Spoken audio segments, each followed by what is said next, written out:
Tenemos una información que nos parece a nosotros muy importante y digna de destacar. En algún momento voy a hacer referencia a algunos datos en la pantalla, pero primero quisiera darles en líneas generales cuáles son las características de este anuncio. El pasado 22 de agosto se publicó en el Diario Oficial de la Federación una resolución de la Junta de Gobierno de la CONSAR, la Comisión Nacional del Sistema del Ahorro para el Retiro, la cual establece las políticas y criterios para la autorización de las comisiones que cobran las AFORES. Esta resolución, palabras más, palabras menos, lo que dice es que las comisiones en México van a disminuir de manera paulatina, de tal forma que se acerquen a los estándares internacionales. Quisiera referirme, antes de entrar a los detalles, estrictamente qué es lo que se va a lograr. Esto implica que en la presente administración se van a lograr cerca de 100,000 millones de pesos que van a pasar de las comisiones de los manejadores de los fondos a las cuentas de los trabajadores. En un sentido estricto, esto lo que implica es que si un trabajador se incorporara hoy a su vida laboral, esta disminución de las comisiones va a lograr que cuando ellos se retiren tengan un 10% más de pensión, un hecho no menor. Permítanme hacer algunas referencias relevantes, porque las AFORES son fundamentalmente el mecanismo a través del cual garantizamos un retiro digno para los trabajadores mexicanos, pero no es nada más esa su única función. Tiene implicaciones muy importantes para el sector financiero y para las inversiones. Quisiera referirme a 2 o 3 puntos que verán en esta lámina.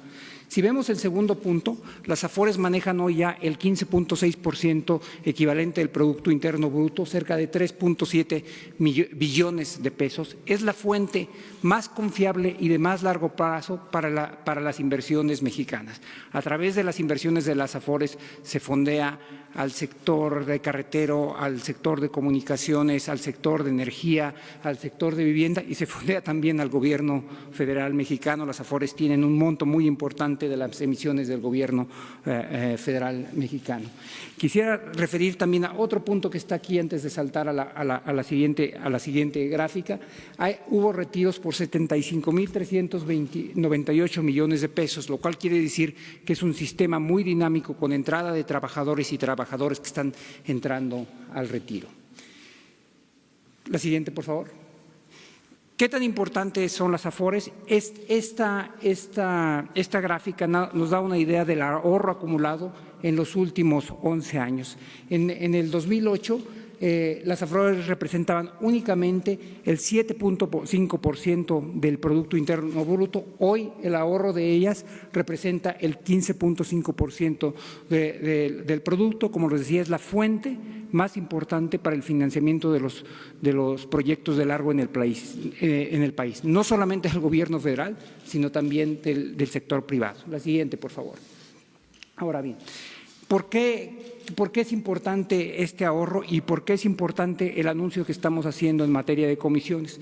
Lo que verán aquí es la gráfica que ya habíamos nosotros hecho referencia, pero dividida en 2 partes. La parte gris que está arriba es la parte del ahorro que ya es el producto de los intereses que se han venido acumulando a lo largo de la vida de las AFORES.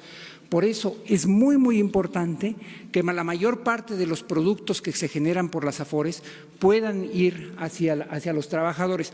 En ese sentido, agradecemos muchísimo la decisión extraordinariamente solidaria de las AFORES de entender esta política y de manera de mutuo propio sumarse a esta política y juntos estar poniendo las comisiones en una trayectoria que las ponga en niveles similares a los niveles internacionales.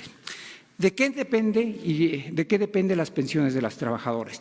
Y depende básicamente de 6 pilares y en uno de ellos vamos a hacer referencia a la iniciativa que estamos haciendo referencia hoy.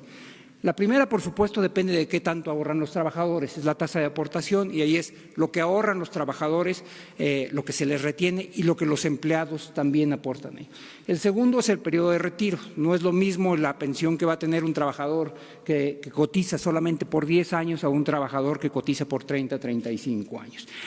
La tercera parte es la expectativa de vida. Afortunadamente la expectativa de vida ha cambiado en México. Cuando yo era un muchacho se pensaba que la gente entraba a trabajar a los 20 años, trabajaba por 30 años, se jubilaba a los 50 años y su pensión, para decirlo de una forma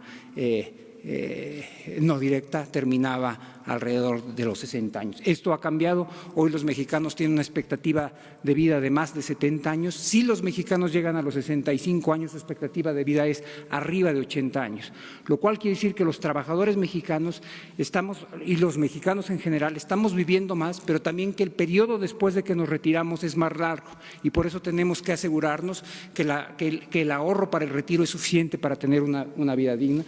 El cuarto punto es el ahorro voluntario. Está reconocido en México y en otros países que el ahorro obligatorio no es suficiente, y en esto es algo que vamos a tener que trabajar.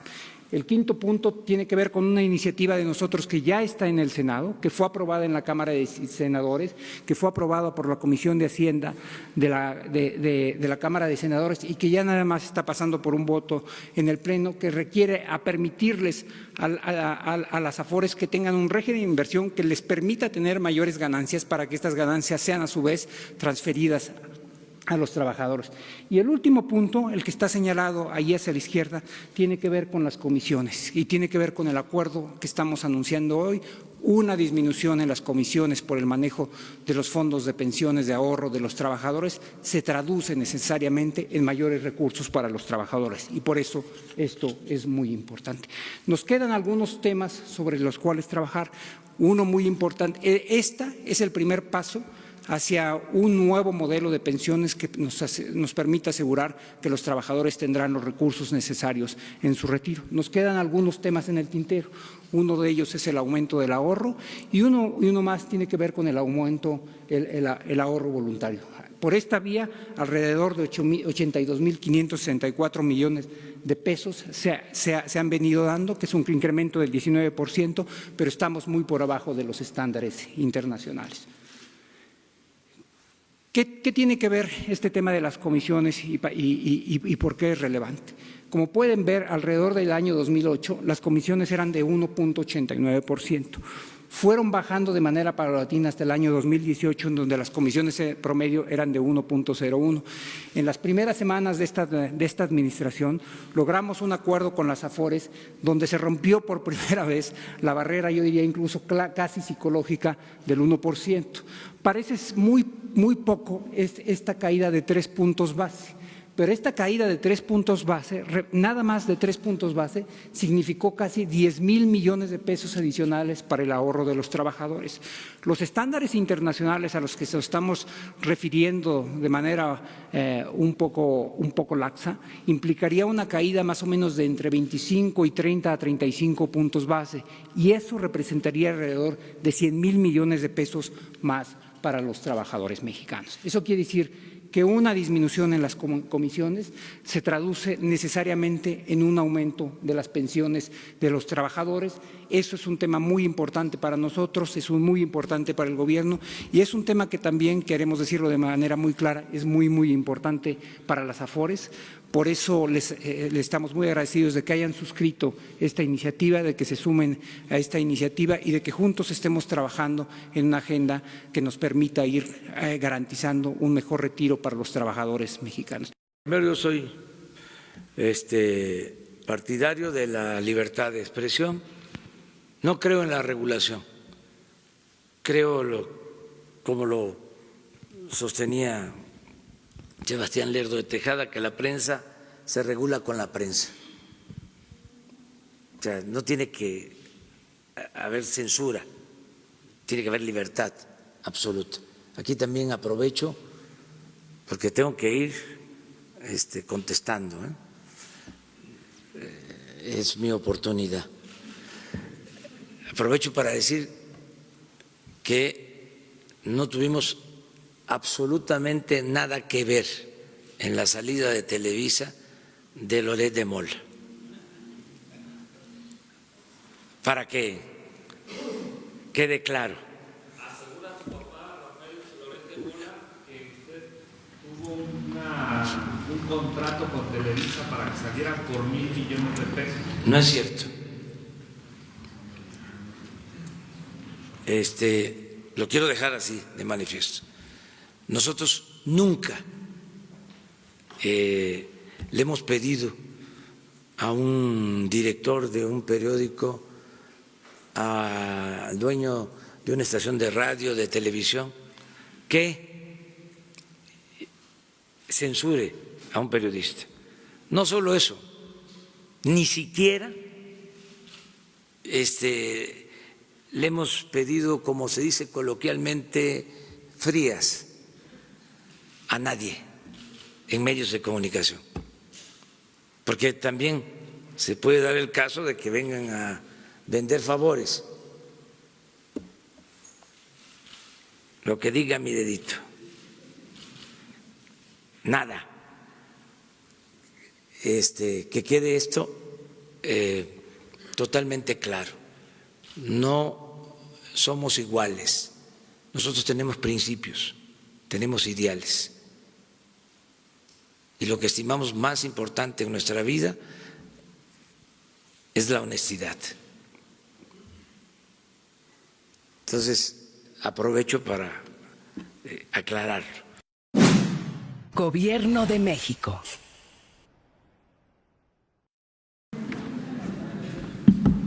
A ver, tú dime.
¿Quién manda?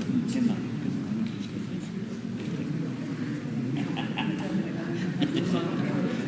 Dicen la loca que no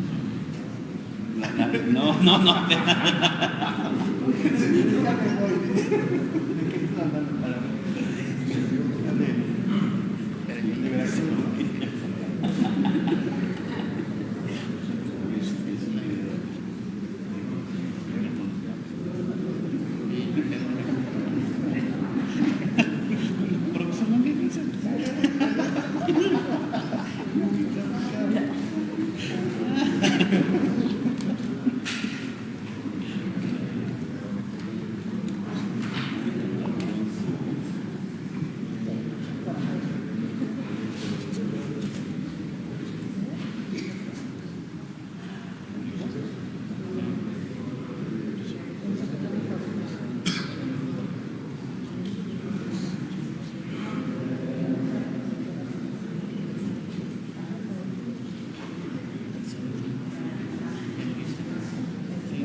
Respeta el investigador.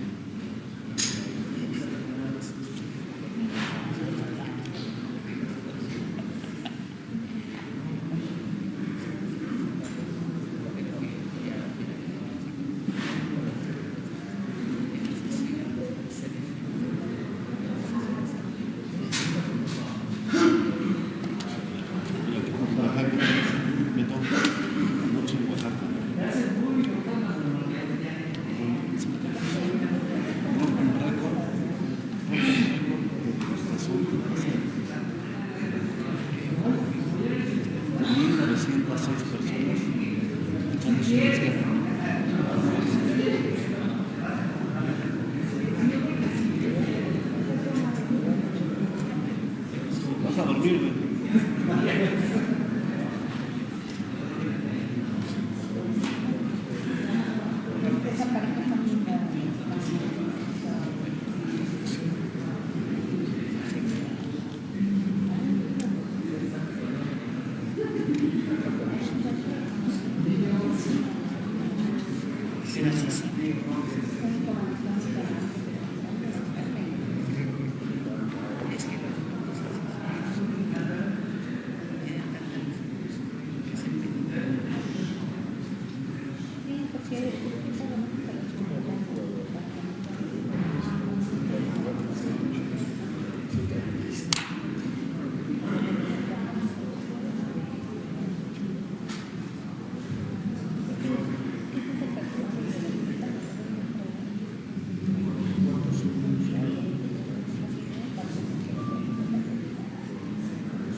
Alguien sacó su pinche amenaza.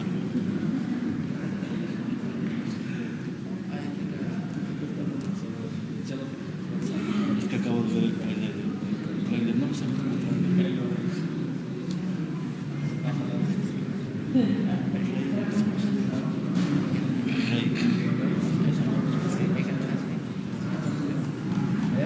tan guapa es.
Tarde, pero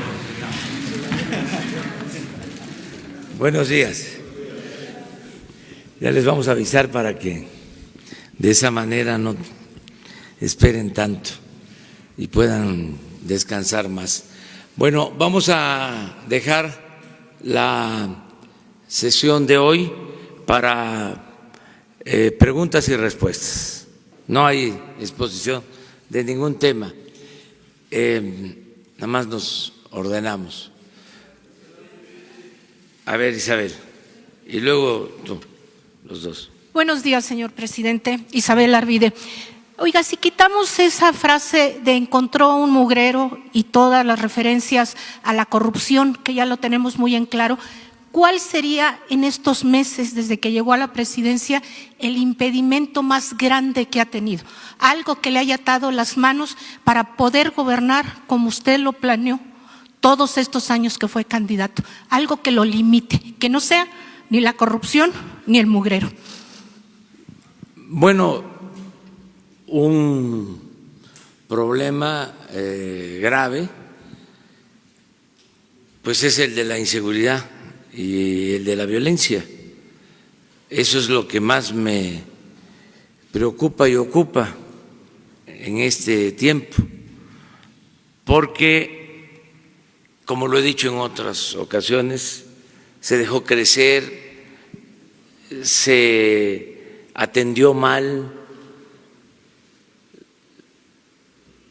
En el mejor de los casos, no se aplicó una estrategia correcta, se pensó que se podía resolver el problema solo con el uso de la fuerza. Ese es un error garrafal y tiene que ver mucho con la mentalidad conservadora. Todavía hay quienes piensan que se puede resolver el problema solo con policías y soldados y marinos y con mano dura y con leyes severas y con cárceles, y olvidan que la violencia se desata por los problemas sociales, por la desintegración de las familias, por la falta de oportunidades de trabajo, por el abandono al campo, por la migración, porque nos ayuda mucho el que vayan a llegar 35,000 millones de dólares de remesas de nuestros paisanos que se fueron a buscar la vida a Estados Unidos, pero todo esto produjo mucha desintegración familiar, se abandonó a los jóvenes. Entonces, eso causó un daño social y echó a perder a muchos que fueron tentados y tomaron el camino de las conductas antisociales y se dedicaron a la actividad delictiva, y al mismo tiempo se deshumanizaron, albergaron odio, rencor, producto del abandono, de la frustración, y esos son los delincuentes actuales. Ese es un problema. Con la realidad hemos topado, diría alguno, señor. Sí. Entonces, ¿qué estamos haciendo? Pues estamos atendiendo las causas, porque siempre se habló de que eso no era opción o que sí funcionaba, pero que llevaba tiempo y nunca se atendía. Y entonces se recurría a acciones de fuerza, Entonces hay un cambio completo en la política que estamos llevando a cabo. Y cuando se hablaba también del uso de la fuerza, en la mayoría de las veces era retórica, era demagogia. Como lo que dijo Felipe Calderón ayer, señor, de que debería dejar de dar dinero a los jóvenes. Por ejemplo, para darlo a la policía. Por ejemplo, ahí hay una diferencia. ¿Sí? Yo no estoy de acuerdo con eso. Y eso nos hace completamente distintos. Afortunadamente. Sí, yo sí creo que se tiene que atender a los jóvenes, que es fundamental, y que el error de él y de los otros gobernantes del periodo neoliberal fue darle la espalda a los jóvenes. Lo único que hicieron fue etiquetarlos, llamarlos ninis, que ni estudian ni trabajan, una calificación, un señalamiento despectivo, pero eso nos hace distintos. Eso es el conservadurismo. Exactamente. Eso lo pinta, lo dibuja muy bien. Esa es la mentalidad conservadora. Sí, nada más que los que estamos ahora en el gobierno no aceptamos esa mentalidad. Y nosotros pensamos que los seres humanos no son malos por naturaleza, sino que son las circunstancias los que llevan a que tomen el camino de las conductas antisociales. Entonces estamos atendiendo las causas, estamos atendiendo el origen del problema, y por eso el que haya bienestar, el que haya trabajo, el que se atienda a los jóvenes, el que se dé buenos ejemplos desde el gobierno, el no robar, el no traicionar al pueblo, el actuar con honestidad. Eso es lo que nos distingue. O sea, pero es increíble que luego de lo que sucedió, luego de que Calderón, sin elementos suficientes, sin un diagnóstico de lo que estaba sucediendo, declara la guerra y convierte al país en un cementerio, y hay racias y desapariciones y masacres. Todavía, después de todo ese saldo funesto, esté pensando en lo mismo. Es increíble, pero no solo es Calderón.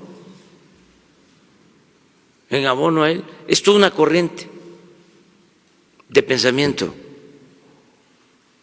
Es el apostar al uso de la fuerza. Nosotros pensamos que la paz, la tranquilidad son frutos de la justicia. Es una concepción distinta, es un nuevo paradigma. Entonces nos va a llevar a lo mejor tiempo, pero vamos a resolver el problema. Vamos a atender el principal problema, que es el de la inseguridad y de la violencia, y a eso me ocupo. Lo demás, como lo estás diciendo, y seguramente lo has pensado y reflexionado más, no es problema. La corrupción la vamos a erradicar. La prepotencia, lo mismo. La impunidad, también. va a haber desarrollo. Estoy satisfecho con todo eso. Bienestar. Me preocupa la herencia esta de inseguridad y de violencia que tenemos que enfrentar y que tenemos que entregar lo más pronto posible buenas cuentas. ¿Los militares, señor? Sí. ¿Contento con lo que están haciendo en ese sentido? Con que Sí. no disparen, con que sean más agredidos que ellos agredir, que ellos responder. Es que podemos mostrar de cómo los militares están actuando con muchísimo respeto a los derechos humanos. Es una actitud ejemplar. Me están ayudando mucho. Si me preguntan después del pueblo de México, ¿qué sector me apoya más en el proceso de transformación del país? Diría sin duda las Fuerzas Armadas. Y vamos avanzando y vamos a salir bien.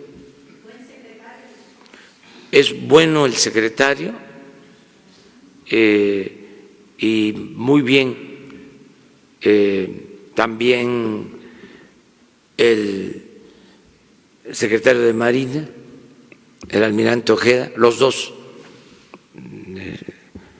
Luis Crescencio y el almirante Ojeda, Rafael Ojeda. Gracias.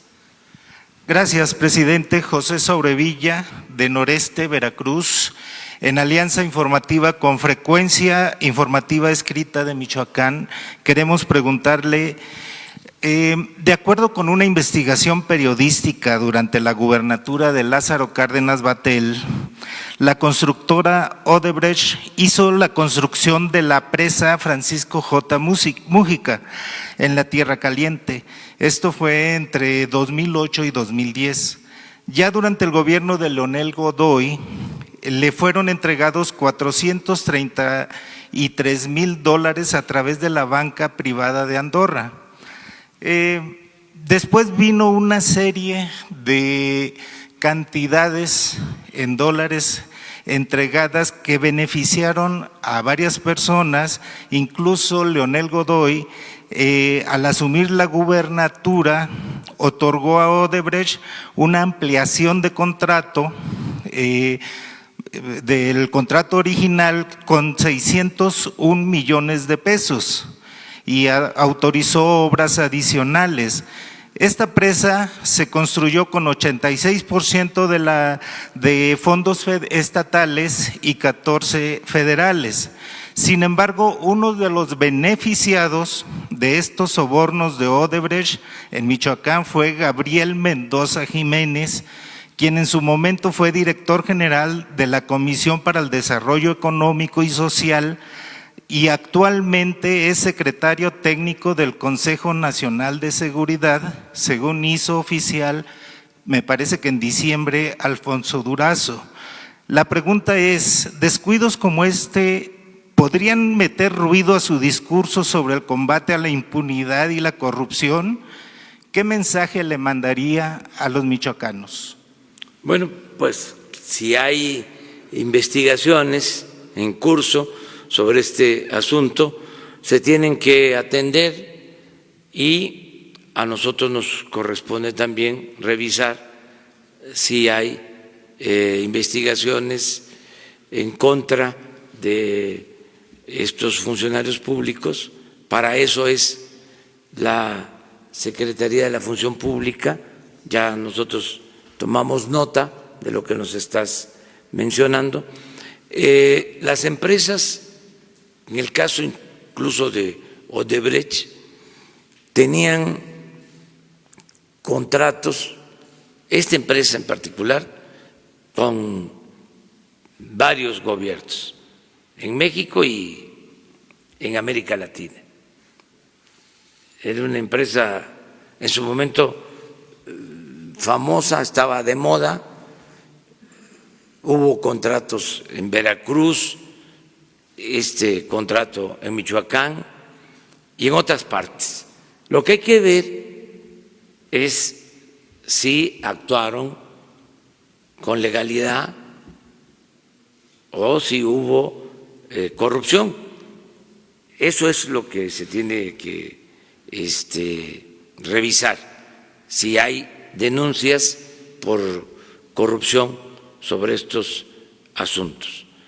Esta empresa era tan famosa, que llegó a realizar un consejo de administración, su consejo de administración, se hizo en Los Pinos.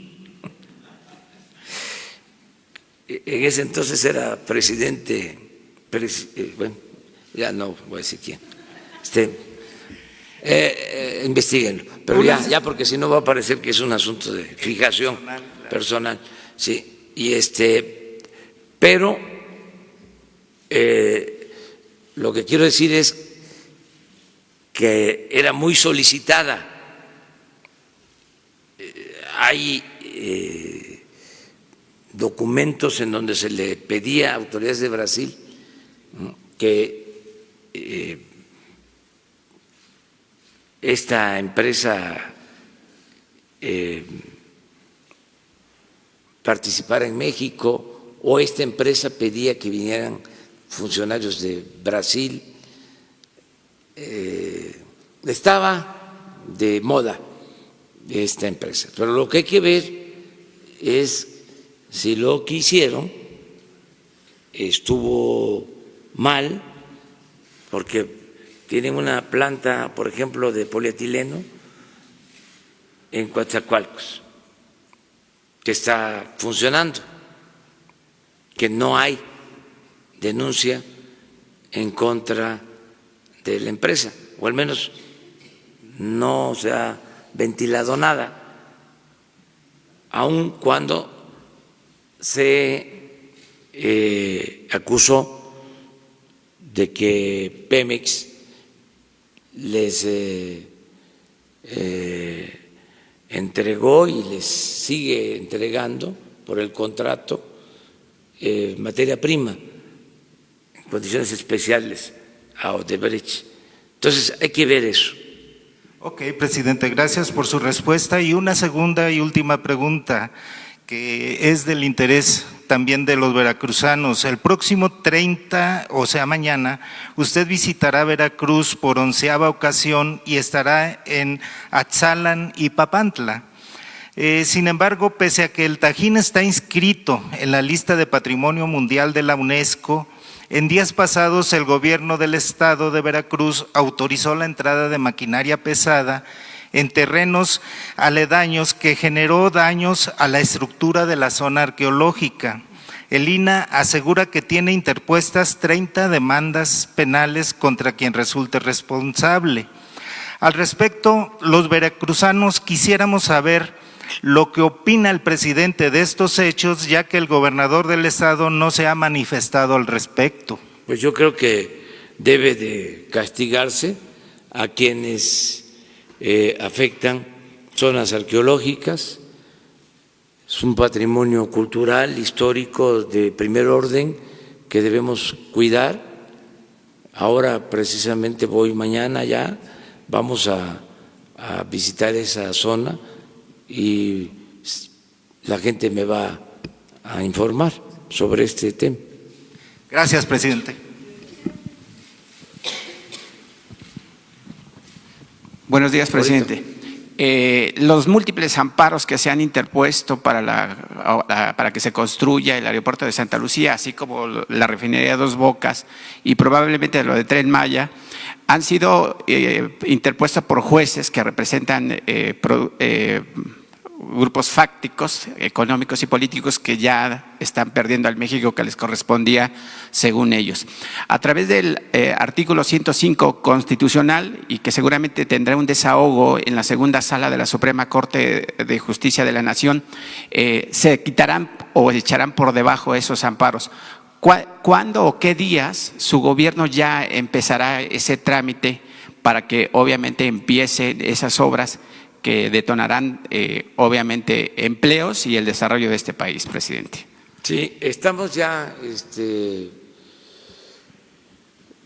tramitando que se resuelva en definitiva lo de los amparos, porque en efecto necesitamos trabajar en Santa Lucía para tener a tiempo el nuevo aeropuerto.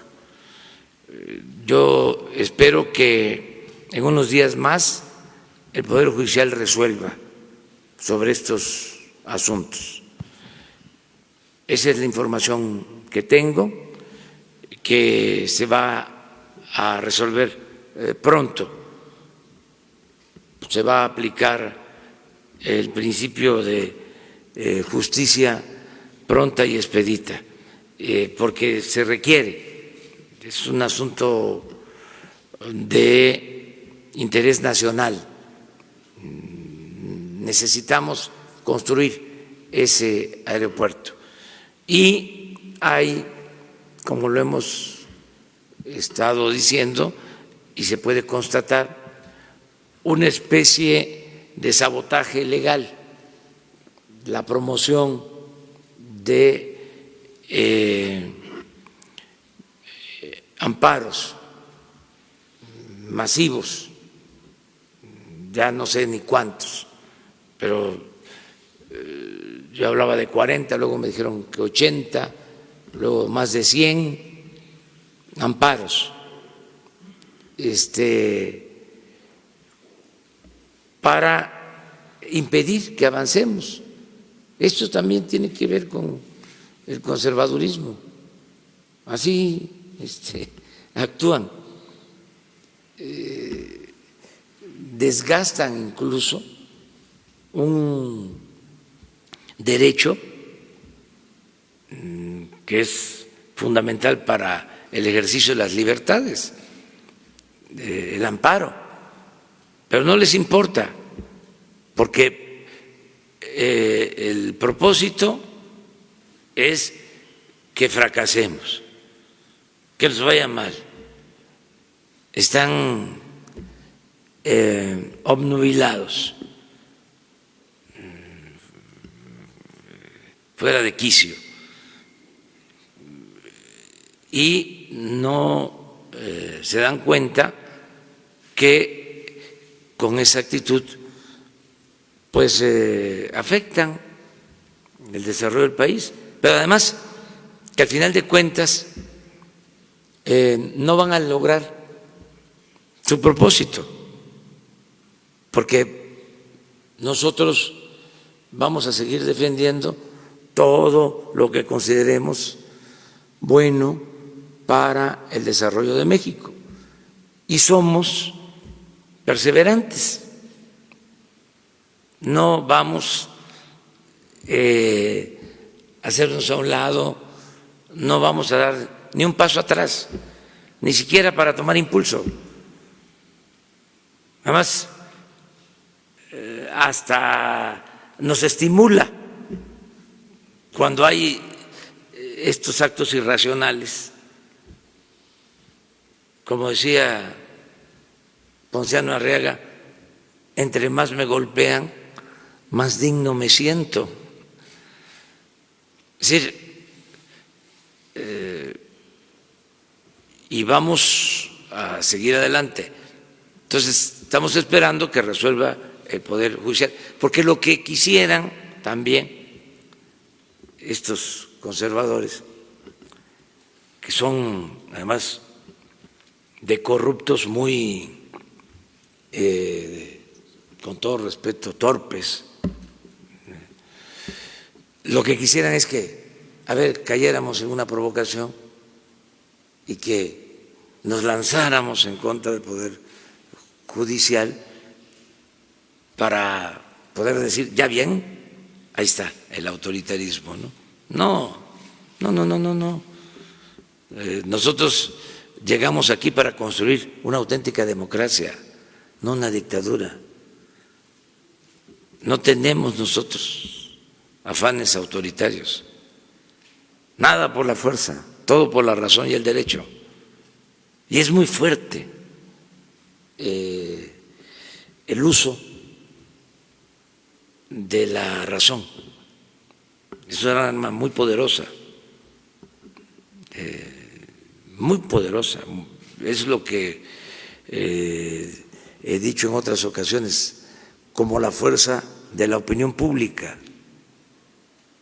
O sea, no se avanza si no se tiene razón, si no hay argumentos, si lo que quieren es continuar con el régimen de corrupción, de injusticias, de privilegios, pues la gente no apoya eso, les va mal. No es para presumir, pero la mayoría de la gente está respaldando al gobierno, la mayoría, porque la gente estaba harta de la corrupción, de la prepotencia, del doble discurso, de la hipocresía, del control casi absoluto de los medios de información. Ahora imagínense, es un timbre de orgullo saber que se desató como nunca la crítica en los medios. Es algo excepcional, ¿no?, lo que estamos viviendo. Nunca se había cuestionado tanto al gobierno y también nunca se había tenido tanta defensa de los ciudadanos en redes sociales, en todos lados. Entonces es interesante, estamos viviendo tiempos interesantes. Dicen que los asiáticos, cuando nacen los niños, así como nosotros decimos que lo bendiga el Creador, ellos dicen que vivan tiempos interesantes. Entonces, nosotros estamos viviendo, no nos podemos quejar, un tiempo muy interesante. Y una segunda pregunta, presidente, si me lo permite. La 4T está combatiendo la corrupción, está obviamente quitando el huachicoleo en el gas, en el petróleo, las gasolinas y demás. Sin embargo, todavía falta algo importante, presidente. Hay personal que trabaja todavía en la administración actual y que prestó sus servicios durante las administraciones pasadas. Le voy a poner un ejemplo. En Nacional Financiera trabaja el señor Arturo Fernández, que estuvo con el equipo de Enrique Peña Nieto a través de José Antonio Meade, y también está Salvador Musalem, subdirector de comunicación de Nacional Financiera. Esos señores siguen reportando todo lo que pasa en Nacional Financiera al señor Eduardo del Río, quien fue secretario particular de José Antonio Meade y también coordinador de campaña del el ex candidato a la presidencia de la República, así como también a la senadora priista Vanessa Rubio, quienes han estado distribuyendo información en los medios de comunicación en contra de la 4T y del trabajo que viene realizando Eugenio Nájera, director de NAFIN. ¿Qué va a pasar con ese personal, presidente, que también son un obstáculo para que el elefante reumático al que usted llama pues funcione? Porque esa gente sigue siendo un obstáculo y obviamente tiene derecho al trabajo, pero no tiene derecho a obstaculizar el desarrollo del país y mucho menos seguir golpeteando un proyecto de gobierno que además pues lo apoyaron más de 30 millones de mexicanos el pasado 1 de julio. Bueno, eso lo tienen que ver los responsables de las áreas. Mi recomendación es que si cumplen, si son profesionales, si son honestos, pues deben de continuar. si están maleados, si no trabajan, si son deshonestos, pues no se tiene por qué tener a esos servidores públicos. Pero va a depender de cada representante de área, secretaría o entidad de la administración pública. Eso lo están viendo, ¿no? Los responsables de las secretarías. Lo que nosotros queremos es que no haya corrupción, que no haya influyentismo. Acerca de que se filtra información, yo no lo veo tan delicado, porque el que nada debe, nada teme. Hay veces que tenemos reuniones y se cuida, ¿no?, de que no estén grabando, pero la verdad no nos debe de importar, porque todo lo que decimos debe ser de dominio público. La vida pública tiene que ser cada vez más pública. Hace unos días, en una de las salas de la oficina, se encontró una cámara sofisticada, de esas pequeñitas, nos estaban grabando en la sala.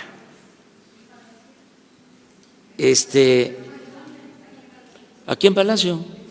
¿En su oficina? No, en mi despacho no, pero en una de las salas donde hay reuniones de grupos.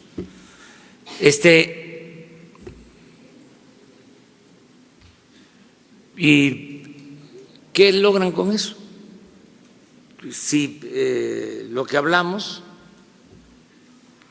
pues es completamente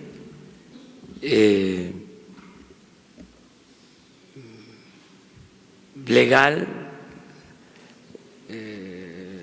transparente, no hay nada que puedan utilizar en contra nuestra. Entonces, que los funcionarios dan información a nuestros adversarios, pues ¿qué van a decir? Nada. Por ejemplo, lo de la longaniza, por poner un ejemplo, o esto de que se pagaba aquí 200,000 pesos para las preguntas, cosas por el estilo, ¿no? No tienen ningún efecto, nada, ya cambió esto, la vida pública cada vez más pública. Pero se pueden investigar. No, nada. O sea, nunca hemos presentado una denuncia de ese tipo, no lo vamos a hacer tampoco. No, pero ¿para qué se mete uno en eso? Entonces ya pues, se quita y ya adelante. Son prácticas del antiguo régimen. Imagínense investigar de dónde viene eso. O sea, estoy haciendo ahora mi informe, no tengo tiempo como para ocuparme de eso. No, quítenla y para adelante. ¿Sí? Vamos a seguir en este asunto. Allá.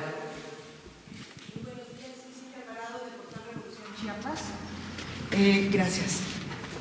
Señor presidente, buenos días. La guerra contra el narcotráfico del expresidente Calderón dejó también lastimadas a muchas familias militares. Hay cientos de militares que han sido, pues son presos, tienen más de 8 o 10 años que sin sentencia todavía están presos, con procesos turbios. En algunas ocasiones les evitaron que sus abogados civiles entraran a audiencias y los defendieran. Están esparcidos en cárceles civiles en toda la República. Ellos no pueden revisar en ocasiones sus expedientes porque están concentrados los expedientes aquí en campo número 1. Ellos están solicitando que sean trasladados nuevamente al campo número 1 para poder continuar su defensa. Usted recibió, bueno, la Oficina de Atención Ciudadana recibió una carta de propia mano del teniente Iván Cabrera Reyes. No ha tenido ningún avance. Él le está explicando cuáles son las fallas procesales en el caso de él. Pero en todos estos casos, señor presidente, hay una invención de crímenes que hasta la fecha no los han podido sentenciar porque no hay realmente nada concreto que los incrimine. Mi pregunta es, señor presidente, ¿usted daría instrucciones para que estos militares sean trasladados al campo militar número 1 y que sean estudiados sus casos por un ombudsman que pueda revisar realmente que estas personas, por hacer su trabajo, por servir a la nación, fueron incriminados con el crimen organizado de una manera pues muy, muy turbia? Sí, mire, yo lo que puedo hacer, y es mi compromiso, es pedirle al general secretario, Luis Crescencio Sandoval, que atienda este asunto. Y él va a darle atención especial. Le tengo toda la confianza. Es un hombre recto, íntegro, justo, honesto. Entonces, ahora mismo, ¿sí?, vamos a buscar la forma para que él se entreviste con quienes ustedes lo consideren. Gracias. Y de acuerdo a la normatividad de la Secretaría de Defensa, de acuerdo a la ley, se actúe, pero van a ser atendidos. Muchas gracias. Señor presidente, también la frontera sur sufre varios problemas. Uno de esos problemas pues es la cuestión migratoria. El pasado 21 de agosto, el miércoles pasado, su servidora estuve ahí en la estación Siglo XXI. Fue el primer bloqueo que realizaron los migrantes intercontinentales de África. La mayoría son de África. Se pusieron en medio de las calles, no querían dejar pasar ni salir ni entrar al Instituto de Migración. La Guardia Nacional, la Policía Federal actuaron con suma responsabilidad, hablando con ellos bastante tiempo hasta que ya no fue posible, más que los tuvieron que desalojar. Esta semana que ha estado pasando, señor presidente, ha sido de confrontación diaria en ese sitio. Por un lado, los migrantes están cansados de estar esperando por 2 meses, casi 3 meses, a que les den un documento para que puedan transitar. Si no va a ser posible darles ese documento, entonces sería muy bueno que pues se les deportara. Por otro lado, pues la presencia de la Guardia Nacional se ve muy desgastada en ese sentido porque pues prácticamente tienen que contener los embates, la desesperación de estas personas migrantes, y se está generando un conflicto un tanto estéril y está dejando pues mal a la Guardia Nacional. Y pues también en lo personal yo tuve ataques de los mismos migrantes porque yo defendí a la Guardia Nacional y les pedí a ellos que respetaran las leyes mexicanas, que respetaran, que guardaran calma, pero están muy desesperados. Entonces, la situación migratoria, yo escuché unas grabaciones, las tengo en mi poder, de gente de Nicaragua que están organizando una segunda caravana masiva, están organizando desde Nicaragua, Honduras, El Salvador, Guatemala. Ellos están diciendo que vienen con mucha fuerza y ellos saben que en Tapachula y en toda la zona sur hay muchos migrantes que están esperando a que vengan más para subir en caravana. Ese es el propósito de ellos. Están diciendo que no importa que esté la Guardia Nacional y están movidos por cierta gente que los está motivando para que suban, para que entren y para que sigan causando conflicto, que en lo personal considero, señor presidente, es también un buscapiés, es un atropello, pero también están queriendo estorbar el trabajo de usted, el trabajo de este nuevo régimen. Por otro lado, en la frontera sur también pues se crea mayor inseguridad, derivada de los migrantes, no solamente de ellos, sino que es todo un caldo de cultivo. Pero también se suma, señor presidente, a que no hay circulante, a que no hay industria, no hay trabajo. La gente está sufriendo mucho. En lo personal, me toca entrevistar a gente que está pues su economía muy desgastada y ellos consideran que cuando se anuncia que el gobierno mexicano está ayudando a los migrantes, dicen, pero ¿por qué están ayudando a los migrantes? ¿Por qué no nos están ayudando a nosotros? No les ha llegado del todo la ayuda. Entonces considero que se está descuidando un poco, tal vez los gobiernos locales no están siendo sensibles a la gente más necesitada en esa área, a pesar de que los programas sociales pues se están dispersando, ¿no? Pero también quiero comentarle, señor presidente, que todo esto también se complica porque en el caso de Tapachula hay mucha corrupción, está documentada. Actualmente el presidente municipal, Óscar Gurría Penagos, está privatizando prácticamente el servicio de la basura. Rentó 30 camiones de basura a un costo de 4,500,000 pesos al mes. Con ese dinero podría comprar 2 veces los mismos camiones o el doble en 2 años. La sociedad se le pronunció que los comprara, que no los rentara. No escuchó a la sociedad. Es un gobierno que se ha cerrado, que no escucha. Actualmente está dejando con sus planes fuera del trabajo a tricicleros, a gente que recolecta la basura por años. En Tapachula, más de 700 familias muy pobres que se dedican a eso. Les está cerrando el paso y está diciendo que quiere limpiar a Tapachula, pero no está incluyendo a la gente más pobre, contradiciendo lo que usted dice, que primero los pobres. También está atacando a la gente que no tiene locales para vender. Tapachula ha crecido muchísimo y solamente tiene 2 mercados formales que ya están a reventar. Entonces la gente que no tiene empleos pues se dedica a vender por años. Esta gente que está vendiendo en las calles le está solicitando al presidente una reubicación y le está diciendo queremos pagar. Es más, ellos pagan cuotas y tienen sus comprobantes. Pero ¿qué hizo el señor presidente? Les echó la policía, les levantó órdenes de aprehensión, lo mismo a los tricicleros. El pasado 26 de julio estuve presente en una manifestación de padres de familia que solicitaban en Puerto Madero que no se lleve a cabo la construcción o que no se continúe la construcción de una gasolinería que está a espaldas de una escuela, la escuela Cleofas Martínez Vargas, y que está a 10 metros de la playa. Totalmente contradiciendo las normas que dicen que no puede haber una gasolinería a 150 metros mínimo de un lugar en donde hay población masiva, y tampoco puede estar cerca de un afluente, de un río, de una cuenca, y menos del mar. Está protegiendo el señor presidente Gurría Penagos, está protegiendo a los dueños de esa empresa en contra de la voluntad de los padres de familia, en contra de la transparencia. No está dando informes, los golpearon, se los llevaron detenidos, estuvieron más de 36 horas detenidos, y pues la situación se complica, la situación migrante, la pobreza, pero también la mala administración. Mi pregunta es, señor presidente, en Tapachula están llevando a cabo un movimiento de revocación de mandato porque la gente está desesperada, que no encuentran en este presidente una cuarta transformación. ¿Cuál sería el mecanismo para fortalecer las demandas sociales y limpiar los ayuntamientos? Porque muchos están siendo totalmente anacrónicos, están yendo a lo contrario de la cuarta transformación. Bueno, mire, nosotros estamos atendiendo primero las demandas sociales. Una prioridad, la principal, es el bienestar de la gente. En el caso de Chiapas hay inversión para programas de bienestar como nunca se había visto en la historia. Se está ayudando mucho. Acabo de estar en la frontera, estuve en Benemérito de las Américas,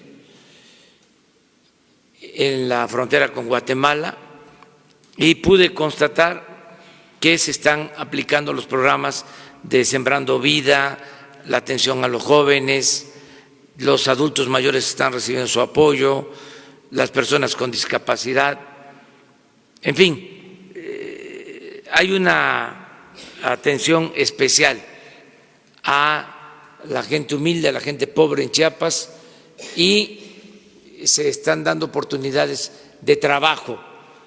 El dato que tengo, solo en el programa Sembrando Vida son 200,000 hectáreas en Chiapas que se están sembrando de árboles maderables y frutales, y 80,000 empleos permanentes. Esto nunca había sucedido. En el tema migratorio estamos procurando no violar derechos humanos, y desde luego que hay muchas provocaciones, pero tenemos nosotros que evitar caer en provocaciones y decirle a la gente, no solo de nuestro país, a nuestros hermanos centroamericanos, de que no se dejen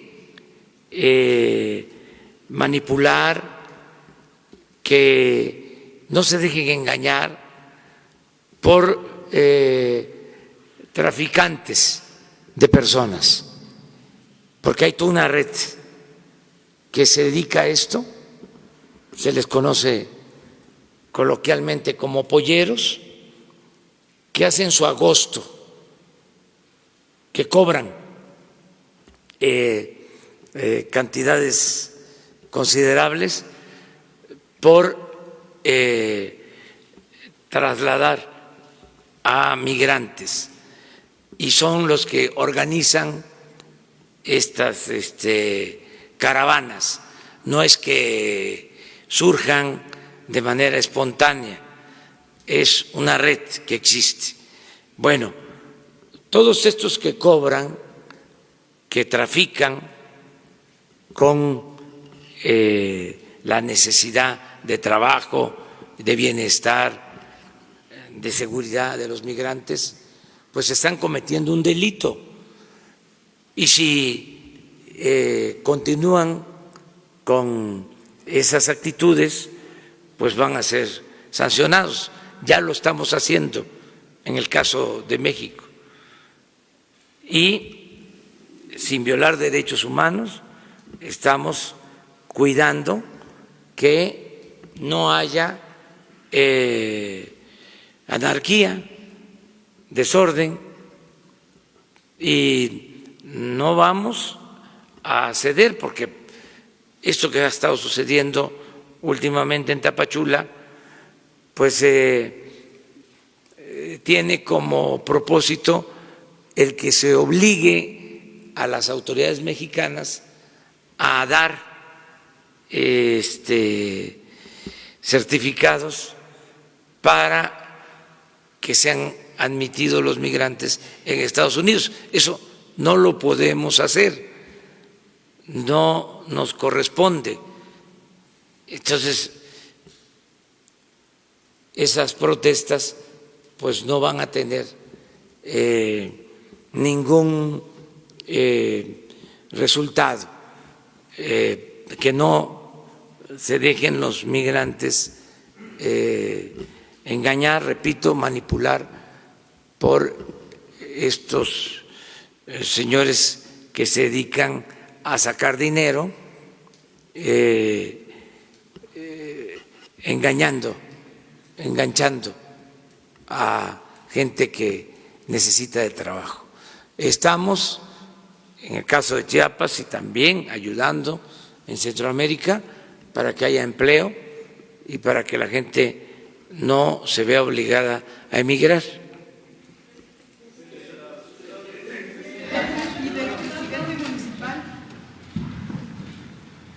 Buenos días, presidente. Alberto Rodríguez, de SDP Noticias. Su opinión sobre el nuevo recorte que ha hecho el Banco de México sobre la expectativa de crecimiento del PIB para este año y para el año que entra. Somos respetuosos de lo que hace el Banco de México. Nosotros estamos bien y de buenas. No les gusta a los tecnócratas que yo me exprese de esta manera, pero me interesa mucho la economía popular. Lo que más me importa es que la gente tenga para satisfacer sus necesidades básicas. Eso es lo que más me importa. A los tecnócratas, a los neoliberales, les obsesionan las cifras, los datos. Les obsesiona, por ejemplo, el dato de crecimiento económico. Y a mí no me dice mucho eso,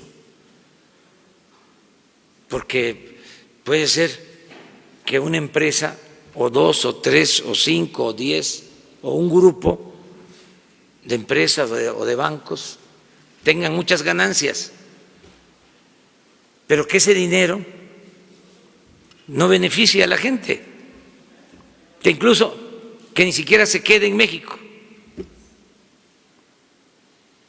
Entonces, eso es lo que miden, el crecimiento en el dinero que se va acumulando. Entonces, a mí me importa que el crecimiento vaya acompañado del bienestar, que se distribuya el ingreso, la riqueza. Entonces, me da mucho gusto, son concepciones distintas, es un poco lo que hablábamos ahora del tema de inseguridad, cómo tenemos visiones opuestas. Bueno, a mí me importa mucho saber de que la gente tiene para ir a comprar a la tienda sus alimentos. Lo que decía yo, deja que termine, lo que decía yo de que en las matanzas de reses, en los rastros que todavía hay en el campo, el carnicero vendía una res o mataba el domingo y se le dificultaba vender toda la carne. Ahora están sacrificando 2 animales a la semana y se acaba la carne. Esto pasa en el campo, bueno, en Chiapas, en Tabasco, en Campeche, en Veracruz. ¿Por qué? Porque felizmente se están dando 2 cosas que ayudan mucho. Están creciendo los volúmenes de remesa, lo que están enviando nuestros paisanos, como nunca este año. A ver, que me digan los expertos si no es cierto. Sí. Entonces, gracias a eso, imagínense lo que son 35,000 millones de dólares. Les voy a poner un ejemplo para que se entienda la importancia que tiene la economía popular, la economía de la gente, no solo lo que pasa arriba. Le agradezco mucho al sector privado de México porque están invirtiendo y están creando empleos y están trabajando de manera coordinada con nosotros. Acabamos de resolver el problema de los gasoductos. Pero ¿saben cuánto fue lo que se comprometieron a invertir este año? 30,000 millones de dólares. Y las remesas son 35,000 millones de dólares. Para ubicarnos. Y no es lo mismo decir vamos a aumentar la inversión en 30,000 millones que 35,000 millones de remesas. Tiene un efecto distinto, porque una inversión de 30,000 millones significa destinar recursos para la administración, para los insumos, utilidades. Lo de las remesas es dinero, todo, para la gente, de manera directa. Entonces, eso ha ayudado mucho y esto se complementa con toda la inversión que va destinada a los programas sociales, al bienestar.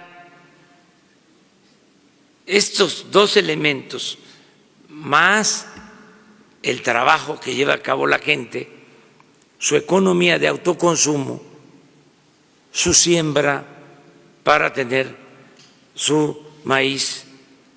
Estoy recorriendo el país, ha pegado a la sequía, pero afortunadamente hay regiones en donde se dio bien la milpa, es decir, que va a haber mucha producción, que el maíz es la base de la alimentación. Cuando no hay maíz, se padece mucho en el campo. Entonces, es la agricultura de autoconsumo, las artesanías, la actividad pesquera, ¿sí?, para el autoconsumo.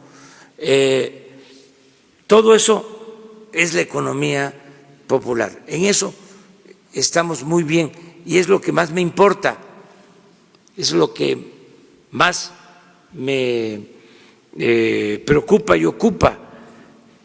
Entonces, sí, el Banco de México, ¿sí?, o los expertos o las calificadoras, porque tienen otros parámetros, ¿sí?, dicen que va mal la economía, pues los tengo que respetar. Sencillamente son visiones diferentes. Yo ya no quiero nada con el neoliberalismo, porque resultó ese modelo un rotundo fracaso. Entonces estamos en el periodo post-neoliberalismo, post-neoliberal, y estamos creando, para decirlo así, como ellos lo presumen, un nuevo paradigma. Por eso también estoy escribiendo un libro que ya no se va a llamar Economía Moral, porque hay un libro que se escribió con ese título, pero va a ser así,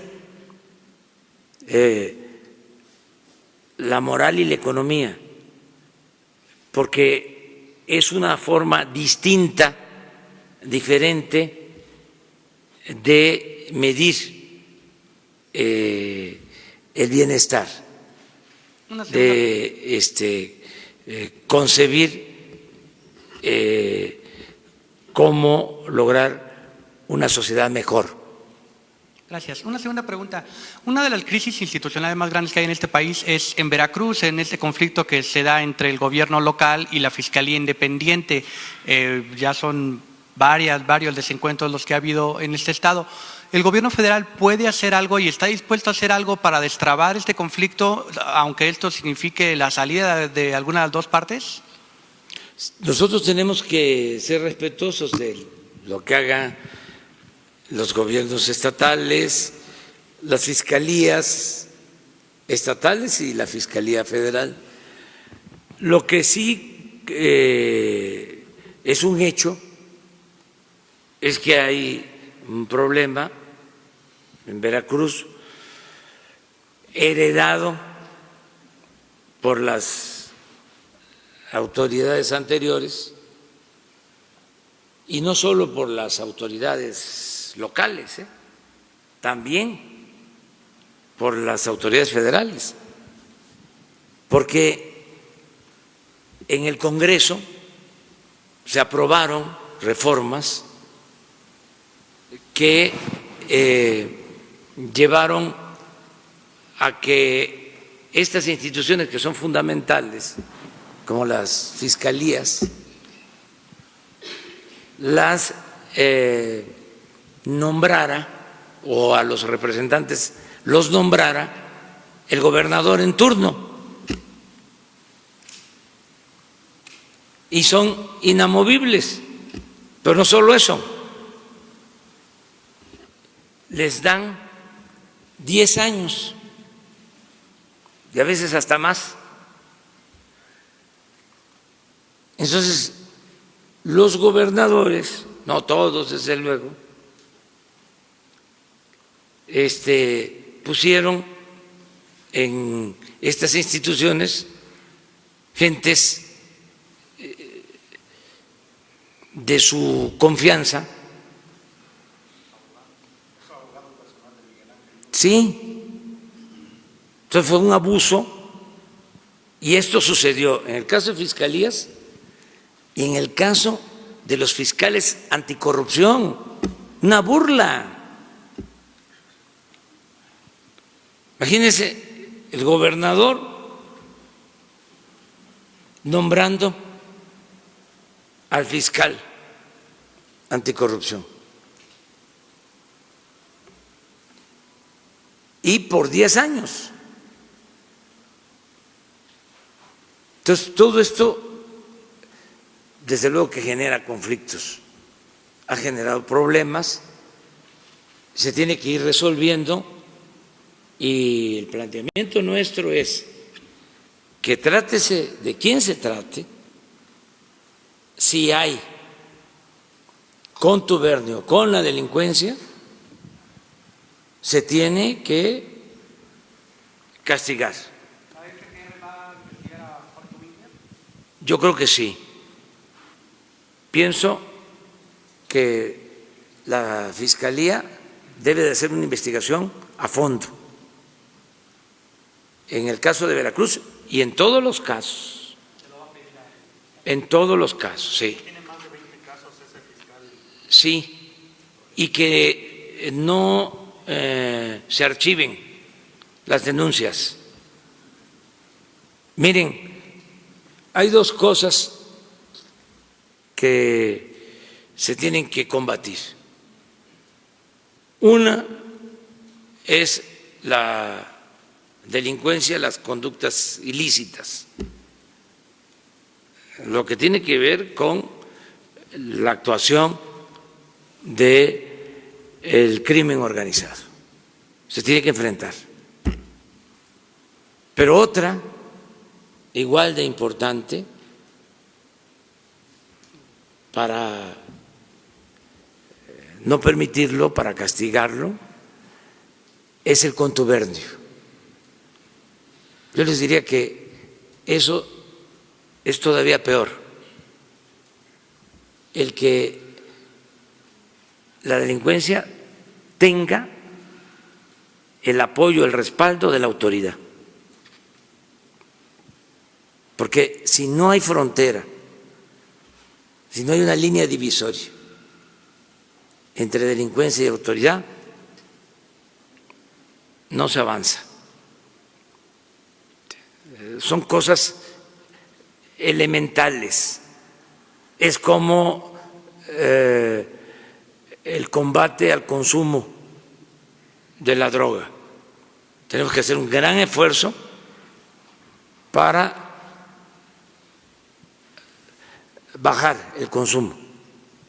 Si no, no terminamos de resolver el problema. Y esto es atender a los jóvenes, darle más importancia a la integración de la familia, fortalecer valores, mucha difusión en medios sobre el daño que ocasionan las drogas, estar en una campaña permanente. Ahí lo hemos planteado varias veces, nos falta todavía, nos falta tener más información. La campaña debe de desplegarse con todo en eso. Pero lo mismo en separar a la autoridad de la delincuencia. Nada de que el gobernador, el presidente municipal, el fiscal, el Ministerio Público, el jefe de la policía está metido con la delincuencia o que tienen el apoyo de legisladores o de altos funcionarios públicos. Cero influyentismo, cero impunidad. Por eso, en estos casos y en otros, investigar a fondo. ¿Sí? Y si hubo involucramiento o las llamadas omisiones, ministerios públicos, jueces, denunciarlo. Ahí nada de tolerancia. Eso debe de quedar muy claro porque son muchos los daños. Esto de Coatzacoalcos es un crimen dolorosísimo, o sea, algo horrendo, inhumano, algo que entristece, nos degrada como sociedad, como gobierno, como país. Entonces, esto no se puede permitir y buscar la forma de que esto no se repita por todos los medios.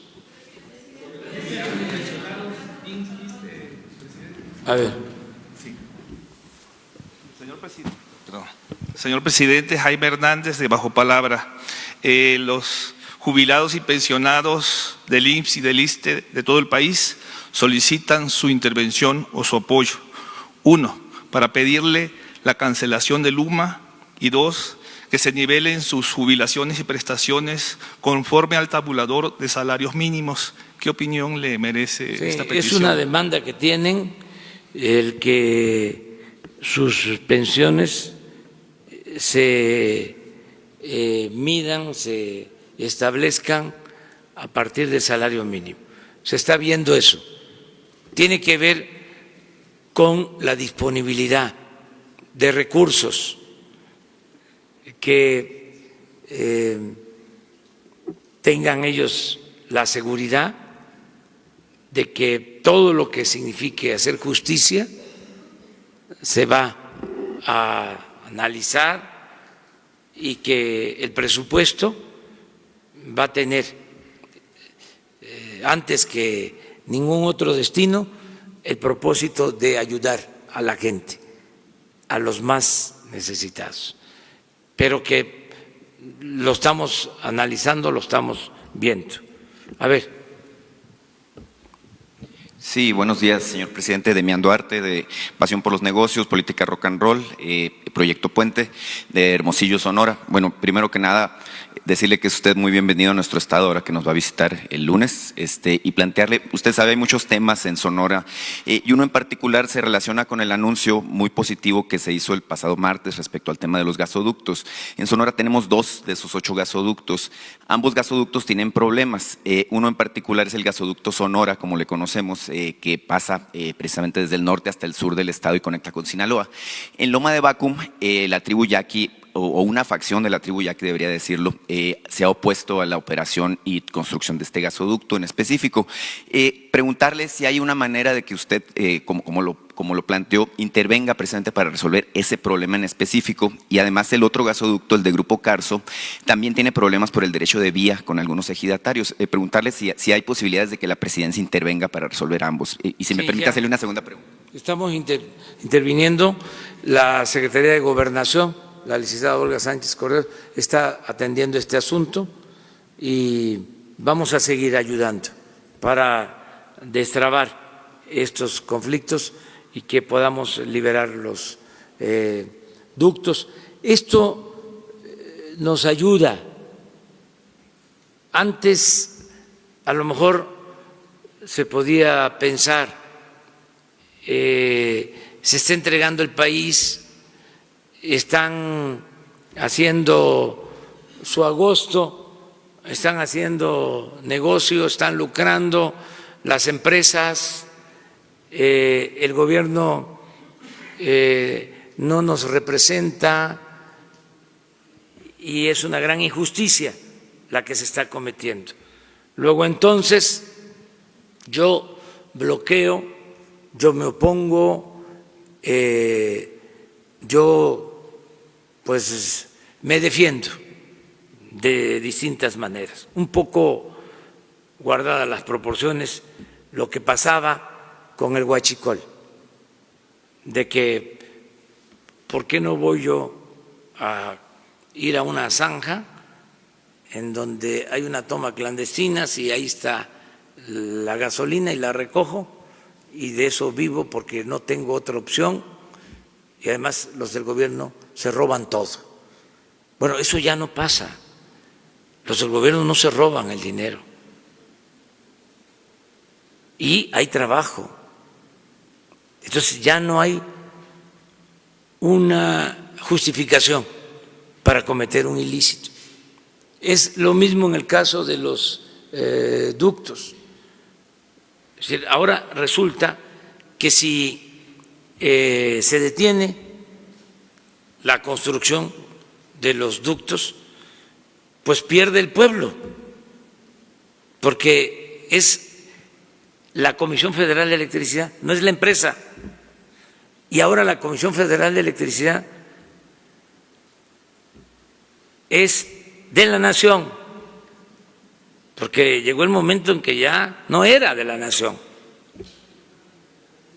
estaba tomada al servicio de intereses particulares. Entonces es de la nación, es de todos. Es lo que pasa con la planta termoeléctrica en Morelos. Yo lamento mucho de que se haya hecho el gasoducto y la planta. ¿Sí? Es más, de estos gasoductos, si yo hubiese estado en la presidencia, a lo mejor no se hubiesen contratado o no se hubiesen contratado así, pero llegamos y ya tenemos que resolver el problema.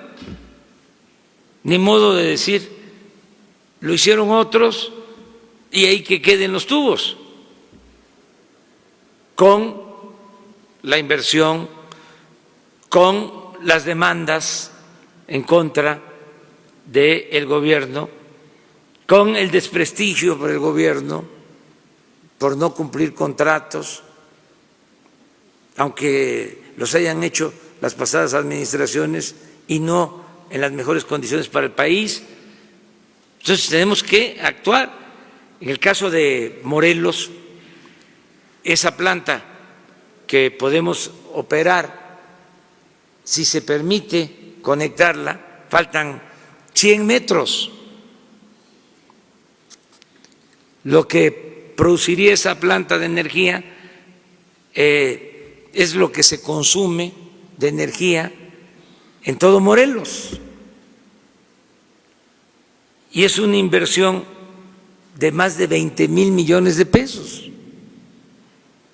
Entonces yo sé, pues, que no se consultó a la gente, que se impusieron las cosas, que se dieron los contratos a las empresas, pero ya existe la planta y es de la Comisión Federal de Electricidad, es del pueblo de México. Y al final de cuentas, ¿qué es lo que se va a ganar si nos ayudamos todos a que no paguemos más por la luz? Ese es mi compromiso, pero necesito apoyo, porque si no ayudamos todos, pues entonces no vamos a poder enfrentar la crisis económica. Si se ayuda, y lo están haciendo, campesinos, y hay arreglos, y donde no se pagaron las indemnizaciones hay que pagarlas, pero hay casos también en donde ya se pagaron y quieren que se vuelvan a pagar, o de repente hay líderes que viven de la extorsión. Esto también hay que plantearlo así. Entonces, ¿a quién se afecta? Al pueblo. Entonces, que no nos digan que es un movimiento popular el que afecta al pueblo.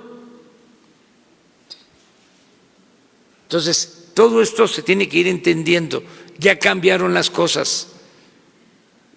Si el que está de secretario de Comunicaciones, el ingeniero Jiménez Espriu, estuviese sacando provecho personal de su cargo, ¿sí?, dando contratos a sus amigos, a sus allegados, por moches, por sobornos, y se estuviese enriqueciendo, entonces a lo mejor, ¿sí?, habría la justificación de decir, yo hago lo mismo, pero no, el ingeniero Jiménez Espriu de Comunicaciones está actuando con honestidad, y el presidente lo mismo. Y el que no esté actuando con honestidad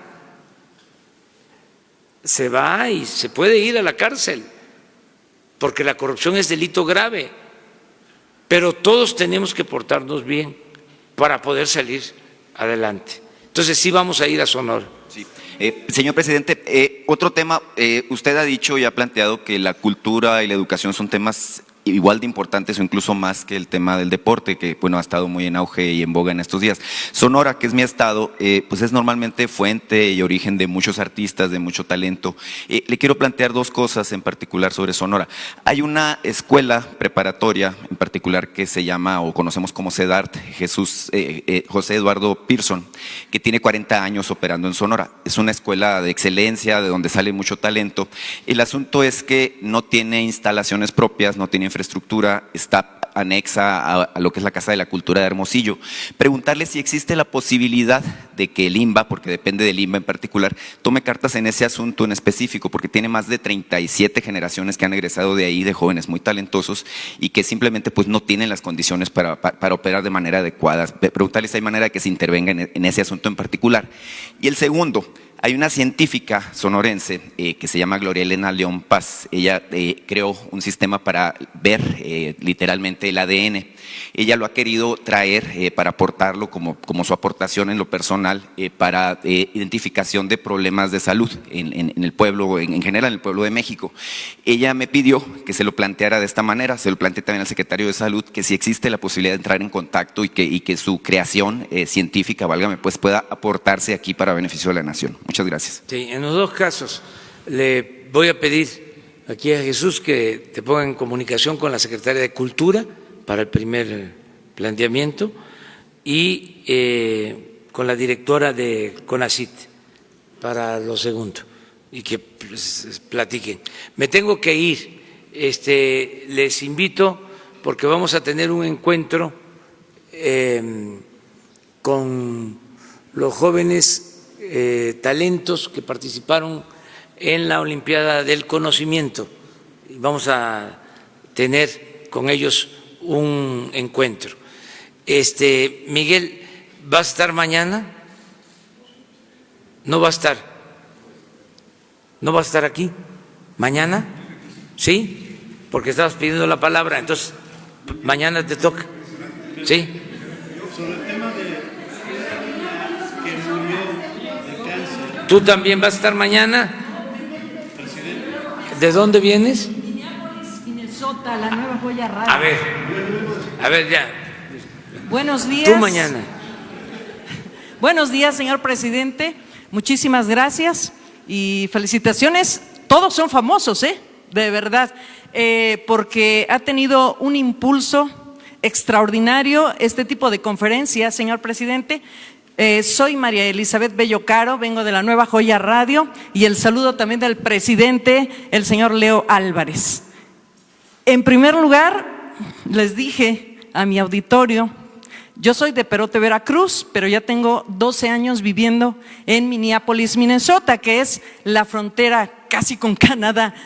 El mensaje que me dieron, porque allá hay veracruzanos, hay de Michoacán, hay de Chiapas, de todo lo que es el país, y les comenté, incluso los centroamericanos nos han dicho esto: felicidades por su presidente, quisiéramos uno igual como el que tienen ahora. Le quiero decir que a nivel internacional, la imagen que tiene ahora México de verdad nos da orgullo. Licenciado Andrés Manuel López Obrador, nos da orgullo porque 6 años anteriores, la verdad, nos pisoteaban por la imagen. Ahora, de verdad que estamos conscientes y el auditorio dice: Mari Bello, ¿vas a ir? Claro, voy a hacer el intento porque vengo a un evento de la Asociación Nacional de Locutores que está representado por la licenciada Rosalío Baum y que hoy pues me entregan el micrófono de oro por los 31 años, pero es compartido con todos los medios y les dije que venía a estar y el saludo para usted. Me dijeron esto: Mari, dale un abrazo al señor presidente, y les dije: me canso ganso que sí se lo doy. Entonces, pues si me permite, se lo puedo dar. A ver, venga, ¿verdad? Venga, pues. Entonces, pues muchísimas gracias. Y de verdad, ayer también, gracias a Dios, me dio la posibilidad de estar en la exhibición de las 33 obras que se dieron en Los Pinos. Y ahí estuvo la secretaria de Cultura y de verdad que ha elegido usted un gran gabinete. Gracias, señor presidente. Muy amable.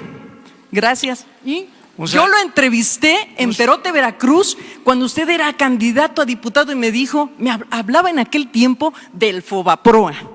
Sí. Y mi padre, que en paz descanse, estaría feliz, él murió en el 2011 y me dijo: ese señor lo admiro, porque mi padre y mi abuelo fue secretario de Emiliano Zapata.